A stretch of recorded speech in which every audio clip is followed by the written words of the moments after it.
This channel does not promote any violent, harmful, or illegal activities. All content provided by this channel is meant for an education purpose only.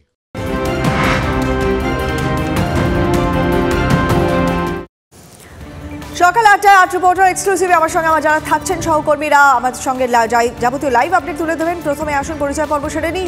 থাকছেন আমার সঙ্গে সোমা, থাকছেন সুব্রতোষ, থাকছেন দীপঙ্কর, থাকছেন অনন্ত এবং থাকছেন তন্ময়। প্রত্যেকের কাছে যাব, আলাদা আলাদা বিষয় নিয়ে কথা বলবো। অবশ্যই প্রথম আমরা চোখ রাখবো নবান্নর দিকে। তার কারণ আমরা দেখছি গতকাল রাত থেকেই নবান্নর সামনে দিয়ে আন্দোলনকারীদের পুলিশ বাধা দিয়েছে এবং ব্যারিকেড দিতে গেলে পুলিশের সঙ্গে তাদের ধস্তাধস্তিও বাধে। আদালতের রায় দেখিয়ে তারা ধর্নায় বসার দাবি করেছেন, পুলিশের সঙ্গে তর্কাতর্কি বেঁধে যায়। তারপরে তারা রাস্তা ছেড়ে ফুটপাতে চলে যান, অর্থাৎ ধর্নায় আন্দোলনকারীরা তারা ফুটপাতে এই মুহূর্তে অবস্থান করছেন এবং সাধারণ মানুষের অসুবিধার কথা ভেবেই তারা ফুটপাতে ধর্নার কথা ভেবেছেন।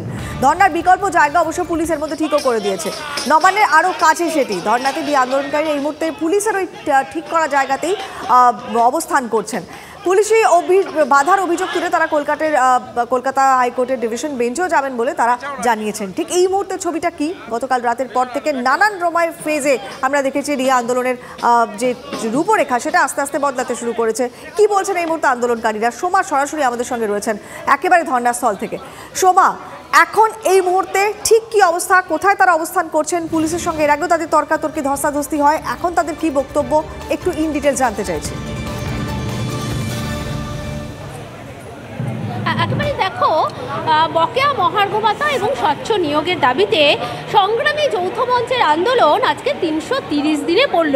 সেটা কিন্তু শহীদ মিনারে হয়েছিল, কিন্তু এই 330 দিনে তাদের এই আন্দোলন এবার নবান্নের কাছে। অর্থাৎ 12 বছরের ইতিহাসে কিন্তু এরকম ঘটনা কখনোই ঘটেনি যে নবান্নের সামনে বসে কেউ আন্দোলন করতে পারছেন। আমরা দেখতে পাচ্ছি, দেখো এই মুহূর্তে নবান্নের কিছুটা সামনেই বলা যেতে পারে, সেখানেই কিন্তু আন্দোলনকারীরা তারা কিন্তু বসে রয়েছেন। সকালে, অর্থাৎ আজকে সকালে তারা যখন আসেন এবং তারা যে একটা জায়গা নির্দিষ্ট করেছিল, অর্থাৎ বাস স্ট্যান্ডের সামনে, সেই জায়গাটা আমি আমার ক্যামেরা পার্সন মাখনকে বলবো, মাখন তুমি একটু জায়গাটা দেখাও যে তারা যে জায়গাটা সিলেক্ট করেছিল। অর্থাৎ দেখো, ব্রিজের সামনে দেখতে পাচ্ছ যে বড় ব্রিজ রয়েছে, ব্রিজের সামনেই রয়েছে বাস স্ট্যান্ড। এই বাস স্ট্যান্ডের সামনেই কিন্তু তারা যেটা বলেছিল যে তারা অবস্থান বিক্ষোভ করবেন, আদালতের কাছে কিন্তু সেরকমই তারা পারমিশন চেয়েছিলেন। কিন্তু আজ সকালে যখন তারা আসেন, তারা এখানে ঢোকার চেষ্টা করেন, তখন কিন্তু তাদেরকে পুলিশি বাধার মুখে পড়তে হয়। তার কারণ হচ্ছে পুলিশের তরফ থেকে যেটা জানানো হচ্ছে যে সাধারণ মানুষের যাতায়াতের জন্য অসুবিধা হবে। সেই কারণে কিন্তু তারা তাদের যে নির্দিষ্ট জায়গা ছিল, অর্থাৎ তারা যেটা ভেবেছিল যে এই বাস স্ট্যান্ডের সামনে তারা বিক্ষোভ করবেন এবং এখানে তারা ধর্ণা মঞ্চ বাঁধবেন, সেখানে কিন্তু তারা বসতে পারেননি। কিন্তু একটা বিষয় ভীষণই গুরুত্বপূর্ণ এবং বলার, যে নবান্নের সামনে অর্থাৎ বাস স্ট্যান্ড থেকে সরিয়ে তাদেরকে যেখানে বসতে দেওয়া হয়েছে সেটা কিন্তু বলা যেতে পারে একেবারে নবান্ন অর্থাৎ মুখ্যমন্ত্রীর দপ্তরের একেবারেই সামনে। সেখানে কিন্তু তারা বসে আছেন, তারা তাদের এই আন্দোলন কর্মসূচি চালিয়ে যাচ্ছেন। এখানে কথা বলেন এবং যারা এখানে রয়েছেন তাদের সাথে, আমার সাথে রয়েছেন সংগ্রামী যৌথ মঞ্চের যিনি আহ্বায়ক ভাস্কর ঘোষের সাথে কথা বলে নেব। সকালে এক পর্যায়ে পুলিশের সাথে আপনাদের বচসা হয়েছে, তারা বলছেন নবান্নের সামনে চেঁচামেচি করা যাবে না, আপনারা তো হরিবল বলছেন, তা পুলিশ আপনাদের তুলে দেবে? লিখিত দিক, ওরা যেটা বলছে সেটা লিখিত চাই। আমরা লিখিত অর্ডার নিয়ে এসে বসেছি, ওদেরকে যদি কোনো নির্দেশ দিতে হয় সেটা লিখিত দিতে হবে, তার বাইরে কোনো মৌখিক নির্দেশ আমরা কমপ্লাই করতে বাধ্য নই। আমরা যদি কোথাও মনে হচ্ছে ওনাদের যে হাইকোর্টের নির্দেশকে আমরা উল্লঙ্ঘন করছি, ওনারা তো হাইকোর্টে যাবেন, সেটাকে প্রমাণ করবেন গিয়ে পরে। আমাদের কোথায় 90 ডেসিবেলের বেশি শব্দ হয়েছে ওনারা গিয়ে পরে দেখাবেন, সমস্যা কিছু নেই। আজকে তো আমরা যেটা শুনলাম যে সকালে প্রশাসনের তরফ থেকে হাইকোর্টে মুভ করা হবে, যে আপনারা যেখানে বসেছেন অর্থাৎ এখানে নবান্নের সামনে বিক্ষোভ করা যাবে না, অবস্থান করা যাবে না। সেক্ষেত্রে আপনাদের পরবর্তী স্টেপ কি হবে? আদালতে গেলে পর আদালতে লড়াই হবে, আমরাও তৈরি আছি। আজকে সকাল থেকে সমস্ত কিছু ডকুমেন্ট আমরাও রেডি করেছি, লড়াইটা ডকুমেন্ট দিয়েই হবে, তথ্যের ভিত্তিতে লড়াই হয়। ওনারাও চলুন, আমরাও যাব। প্রশাসনের তরফ থেকে যে বার্তাটা দেওয়া হচ্ছে যে এখানে আপনারা চেঁচামেচি করছেন, এই যে আপনারা বলছেন হরিবল হরিবল, সেটা কি করা যায় নবান্নের সামনে? আমি বলি একটা কথা, ওনারাও তো গভর্নমেন্ট এমপ্লয়ি, আমরা ওনাদের লড়াইটাও লড়ছি। ওনারা খুব প্রেশারে আছেন, খুব চাপে আছেন, ভুলে যাচ্ছেন আগের মুহূর্তে কি করেছেন। এই যে আমরা এখানে বসে আছি, এই জায়গাটা ওনারা ঠিক করে দিয়েছেন, দায়িত্ব নিয়ে বলছি। ওই অফিসারদের গিয়ে বলুন ওনারা জায়গাটা রিকোয়েস্ট করেছেন এখানে থাকতে, ভেতরে বলেছে পরে ব্যবস্থা করছি। ওনারা যে জায়গা দিয়েছেন, আর এখানে তো আমরা নীরবতা পালন করতে আসেনি, ওনারা জানতেন। আর এই জায়গাটা বোঝাই গেল তারা তাদের অবস্থানে অনড়। পুলিশ জায়গা ঠিক করে দিয়েছে, তারা সেখানে বলছেন দরকার হলে আইন, তাদের কাছে আইনি সমস্ত কাগজপত্র রয়েছে, হাইকোর্টের নির্দেশ মেনে তারা এই ধরনের অবস্থানে বসছেন। কথা বললে তারাও হাইকোর্টে মুভ করবেন, অর্থাৎ আদালতে তারাও মুভ করবেন। এই কনফিডেন্স অন্তত দেখতে পাওয়া গেল দিয়ে আন্দোলনকারীদের গলাতে। তুমি নজর রাখো সোমা, আবারও পরবর্তীতে যোগাযোগ করছি। আর এদিকে এই নবান্নের সামনে ডিএ ধর্নার আগের দিনই আমরা, অর্থাৎ গতকাল আমরা দেখলাম মমতা বন্দ্যোপাধ্যায় তিনি বড় ঘোষণা করলেন এই ডিএ নিয়ে। পার্ক স্ট্রিটের অ্যালন পার্কে তিনি বড়দিনের অনুষ্ঠান মঞ্চ থেকে আরও 4% ডিএ ঘোষণা করেছেন এবং এই নিয়ে এবছরে 7% ডিএ বৃদ্ধি হলো। এর আগে 15 ফেব্রুয়ারি ডিএ বৃদ্ধি করা হয়েছিল।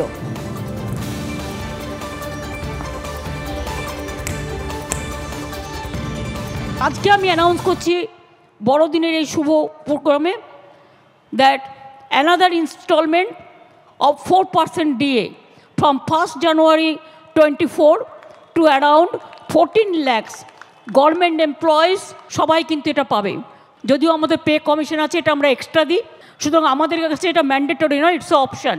তার সত্ত্বেও আমরা দিয়ে যাই, কারণ আমাদের কর্মচারীরা দিনরাত পরিশ্রম করে, তাই তাদের ভালো ভেবেই আরও 4% ডিএ বাড়ানো হলো। এটা 1 জানুয়ারি থেকে কার্যকরী হবে। New year happy new year gift to আমার সমস্ত এমপ্লয়িজ। 4% বর্ধিত ডিএ নিয়ে কটাক্ষ করতে অবশ্য বিরোধীরা ছাড়ছেন না। শুভেন্দু অধিকারী ইতিমধ্যেই খোঁচা দিয়েছেন যে লোকসভা ভোটের আগে সরকারি কর্মীদের হাতে রাজ্য সরকার ললিপপ ধরাচ্ছে। চাঁচা ঝোলা আক্রমণ করেছেন অন্য বিরোধী নেতারাও।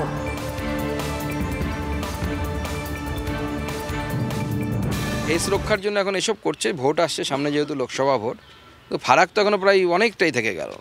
4% দিয়ে কী হবে? কেন্দ্রের সমান সমান করে দিতে হবে। তো এই সরকার যতদিন থাকবে ওই কর্মচারীরা বঞ্চিতই হচ্ছে, আর কেন্দ্রীয় হারে সম কাজে সমবেতন।